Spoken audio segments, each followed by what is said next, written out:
Samajwadi party के राष्ट्रीय महासचिव रवि प्रकाश वर्मा जी, जिस प्रकार से आप लोग लगातार कह रहे हैं ये चुनाव जनता लड़ रही है, तो क्या जनता आपके साथ दिख रही है अभी? देखिए, हम लोग जनता के साथ खड़े हैं। जी सच तो ये है कि हम लोग जनता के साथ खड़े हैं और इस देश की मालिक इस देश की जनता है। लेकिन सत्ता में जाने के बाद लोगों को भ्रम हो जाता है कि मालिक हम हैं, तो जनता कभी कभी वो भ्रम दूर कर देती है।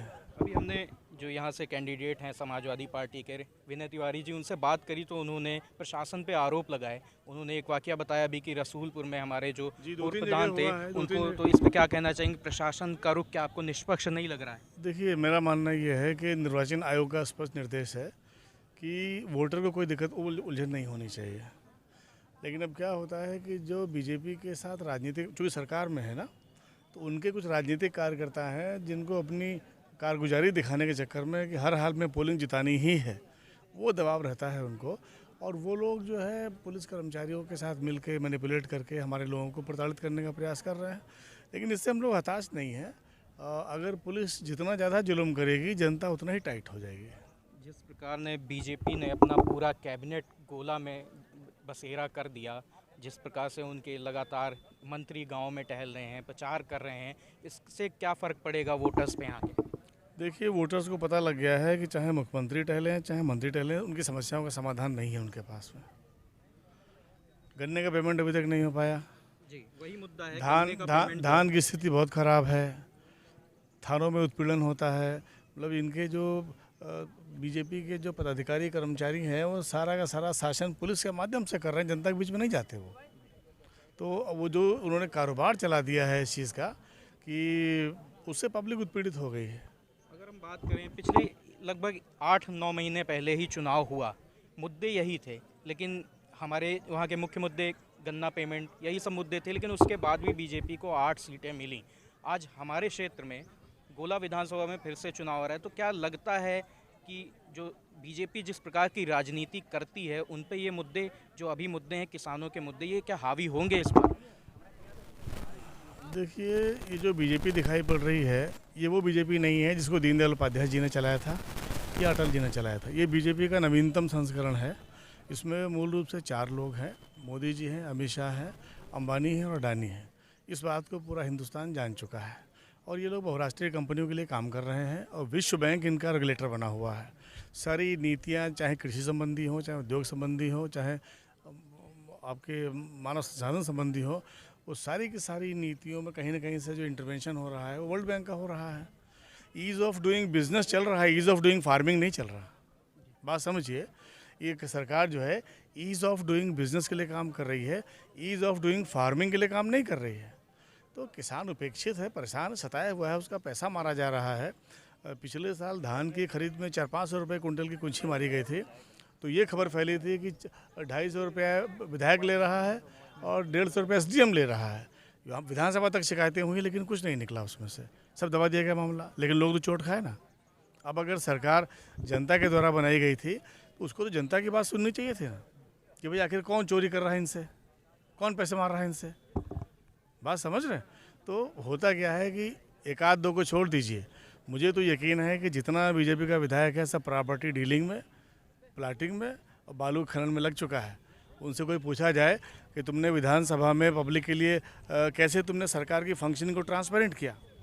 विधायक की जो सबसे बड़ी ड्यूटी होती है वो सरकार की फंक्शनिंग को ट्रांसपेरेंट करने की होती है, सरकार को सूचनाएं देने की होती है, सरकार से सूचनाएं लेने की होती, और व्यवस्था के गतिरोध दूर करने के लिए नए कानून बनाने की होती है। लेकिन आप देखिए, इधर क्या हो रहा है कि ना तो कोर्ट से मतलब रखा जा रहा है, ना विधानसभा से। सबऑर्डिनेट लेजिस्लेशन के लेवल पे, मतलब अधिकारियों के स्तर पे ऊटपटांग कानून बनाए जा रहे हैं, जिनके माध्यम से बुलडोजर को इस सरकार की सत्ता का प्रतीक बना दिया गया है। ये बड़ी अजीब सी चीज़ है। जनता जान गई, मौका मिल गया। जिस प्रकार से हम लोग गांव-गांव में जब जा रहे हैं, वहाँ पे लोगों से बात कर रहे हैं, तो जिस प्रकार से बीजेपी के मुख्यमंत्री और डिप्टी मिनिस्टर जो भी हैं, सब यहाँ पे मौजूद थे। तो जनता के मन में एक ये भी सवाल है कि जो समाजवादी पार्टी से अखिलेश यादव क्यों नहीं आए?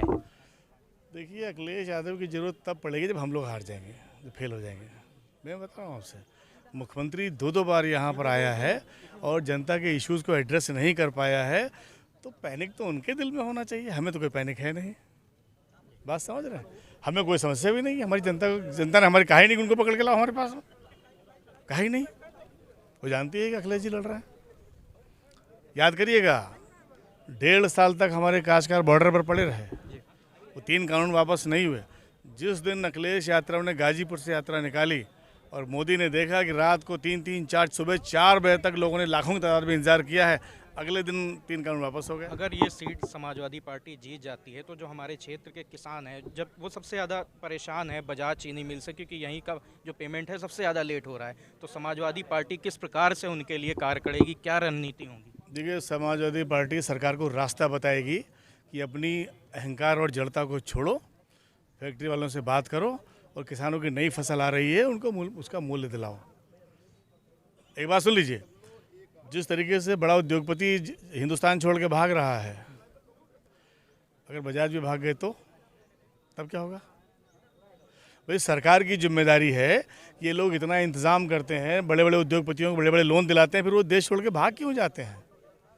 जनता का पैसा लेकर के, बैंकों का पैसा लेकर के। तो मेरा तो मानना ये है कि क्या ये लोग भी बजाज को ये देश से भगा देना चाहते हैं? ये सवाल है बहुत बड़ा। जिस प्रकार से बीजेपी ने जो यहाँ से विधायक थे अरविंद गिरी, उनके बेटे को यहाँ से चुनाव मैदान में उतारा है, तो इस प्रकार से इन पे समाजवादी पार्टी की तरफ से आरोप लगे हैं कि वो मतलब इतने परिपक्व नहीं है इस पद के लिए जो उनको उतारे। इसको किस तरीके से देखते हैं? बीजेपी को जो भ्रम बना हुआ है कि वो पॉलिटिकल पार्टी है, ये दूर हो गया है।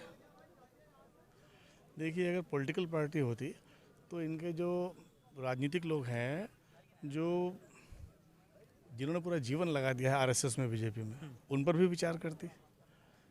उन पर न कर पाती तो कम से कम उसकी मां पर विचार करती, जो गोला की चेयरमैन रह चुकी है। वो पूरा गोला जानता है कि उनके साथ में अन्याय हुआ, सबके दिल में सिंपैथी थी उनके लिए। तो मुझे लगता है कि इन लोगों से ब्लंडर हुआ है, इनको उस ब्लंडर को रियलाइज़ करना होगा। गलती करी इन्होंने। ये गोला की बात है, मैं बता रहा हूँ आपसे, ये बातें गोला के लोगों की बातें हैं। हाँ, यहाँ पे हमारे साथ मौजूद थे समाजवादी पार्टी के राष्ट्रीय महासचिव रवि प्रकाश वर्मा जी, उनसे हमने बात करी इस चुनाव के बारे में।